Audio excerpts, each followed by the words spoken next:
Good morning and welcome to my channel. Today I would like to show you my Euphorbias that are in bloom. I put the Euphorbias that have flowers on them on this table, and I would like to show you the flowers of Euphorbias because they are extremely interesting.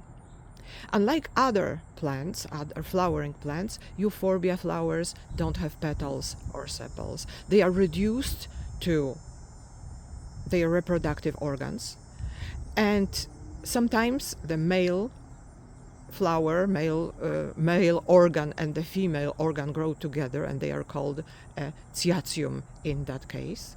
And sometimes the flowers that are female flowers and male flowers grow separately, and sometimes they can even grow on different specimen, and in that case they are called dioecious species. So this is an example of a dioecious species. This is Euphorbia obesa, and this is a male plant, a male specimen with male flowers.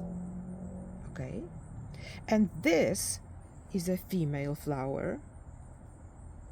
This is a female with flowers, and this actually is a fruit, and these are female flowers. And the fruit, if you can see that, if you look at it, it is divided into 3 sections, and each section has a seed in it. So female flowers and male flowers grow on a different plant, on a different specimen, and this is called dioecious species. Okay, so Euphorbia obesa.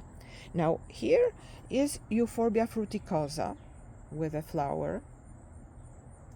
Okay, again, male and female organs, and the yellow color comes from pollen. Okay, no petals, no sepals, very small flowers. And here is Euphorbia globosa, and here is a flower of Euphorbia globosa. Okay, and here are the fruits of Euphorbia globosa. Again, separated into 3 sections, and each section produces one seed. Okay, so there are actually 3 female flowers clustered together, and they produce a fruit. And this is characteristic to all Euphorbias. And here are 2 Euphorbias that are very colorful. Euphorbia meliae, 2 different varieties of Euphorbia meliae.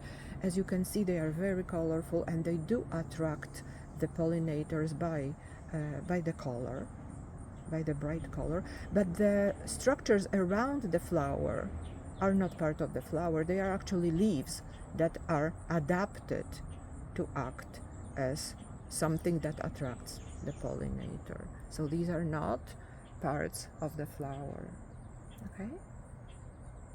This way, because Euphorbias have flowers that small, the flower doesn't really increase the evaporation rate, and that's very important for a succulent, that's very important for a plant that grows in an area where there is no water. So unlike cacti, which have huge flowers that lose a lot of water, and cacti can only have their flowers open for a day or 2, and only during the time when the pollinators are active. So unlike cacti, Euphorbias can have their flowers open for a very, very long time.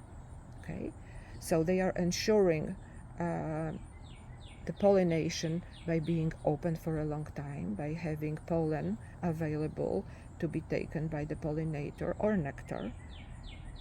Okay, and they can be open for a very long time. 2 different strategies. One strategy developed by the cacti, one strategy developed by Euphorbias. Opposite extreme, one may say, but both strategies work. If they were not working, the plant, the species would be extinct. If the plant is still around, if the organism is still around, it means it's perfectly adapted to its conditions, because otherwise it would have been eliminated by the process of evolution, by species that are perfectly adapted. Okay, so this is it. This is what I wanted to show you about Euphorbias. I hope you find it interesting, because I just find it fascinating, the way evolution works around certain difficulties that it faces. It is fascinating, isn't it?